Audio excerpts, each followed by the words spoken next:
Shalom toute la famille, je vous salue dans le puissant nom de Jésus-Christ de Nazareth.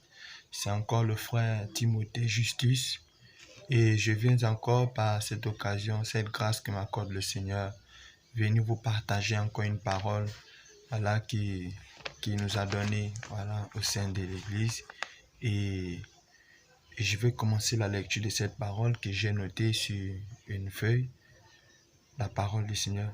L'ange de la mort que j'ai mandaté prendra mes saints avec respect, mais les pécheurs seront fauchés par sa fossile.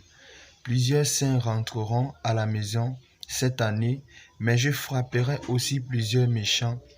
La terre ouvrira sa bouche pour les engloutir, parce que je parle à leurs oreilles chaque jour, mais ils refusent de se repentir. Soyez prêts car beaucoup rentreront à la maison par la mort. Le reste, ceux-là que j'ai saints de force, qui pourront encore supporter d'achever leur mission, resteront à attendre mon avènement. Soyez sobres et demeurez fermes. Restez prêts à rentrer à la maison à n'importe quel moment. Moi-même, je vous avertirai chacun individuellement pour vous confirmer que vous faites partie de la vague qui doit rentrer cette année. Si quelqu'un ne reçoit aucun signe de moi allant dans ce sens, qu'il ne se trouble point, cela voudra simplement dire qu'il ne rentrera pas cette année. Mais je vous avertis encore que l'ennemi de vos âmes multipliera les persécutions autour de ceux qui doivent en rentrer cette année, mais au milieu de ce vent, ne vous troublez pas, car mes anges sont autour de vous et combattent pour gagner vos âmes. Ne vous détournez pas, gardez ma paix en vous, mon esprit en vous vous conduira, ne lui résistez pas, la paix soit avec vous. Amen.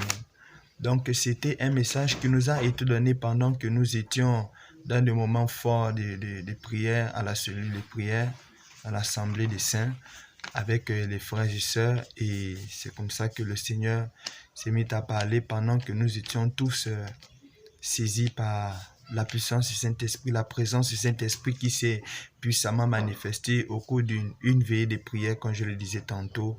Et vraiment, le Seigneur est en train de nous mettre en garde et le Seigneur nous a exhortés à dire cela à tout le peuple, de se fortifier et de veiller et d'être sobre, parce que véritablement, mes frères et sœurs, les temps sont finis. Je ne cesserai jamais de le dire.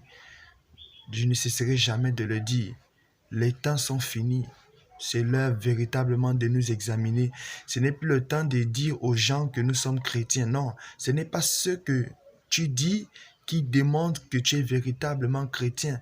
Vous savez, mes frères et sœurs, nous nous rappelons du jour où les chrétiens, l'apôtre Paul et Barnabas, ils étaient à Antioche.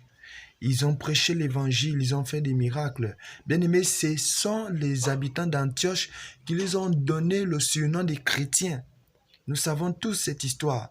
Et nous nous posons la question, pourquoi ils les ont surnommés chrétiens? C'est tout simplement parce que Paul, Barnabas et tous les autres, ils étaient comme des chrétiens. Donc, ils n'étaient pas venus dire seulement qu'ils appartiennent à Christ, mais leur vie, leur façon de vivre, leur mode de vie, leur comportement, leur pensée, leur vie de sainteté et la démonstration de puissance qui était en eux rendez témoignage à ceux qui sont à l'extérieur, c'est-à-dire aux païens, que ceux-là, ils étaient véritablement enfants de Dieu, ils étaient semblables à Christ. Et c'est ce que le Saint-Esprit doit faire en nous. Le Saint-Esprit doit former Christ au-dedans de nous. Alors si nous ne laissons pas l'Esprit de Dieu former Christ au-dedans de nous, nous sommes loin d'être appelés chrétiens. Et Jésus ne viendra pas prendre une religion, Jésus ne viendra pas prendre un bâtiment, Jésus ne viendra pas prendre une dénomination, Jésus viendra prendre ses saints, ses enfants qui marchent dans la crainte de Dieu, dans la sainteté, qui se sont dépouillés des œuvres de la chair, qui ont tué le vieil homme, qui ont crucifié les passions, les désirs de la chair, et qui marchent selon l'esprit, et qui ont produit le fruit digne de la repentance. Mes chers frères et sœurs, Que le Seigneur vous bénisse. Shalom, shalom à tous. Amen.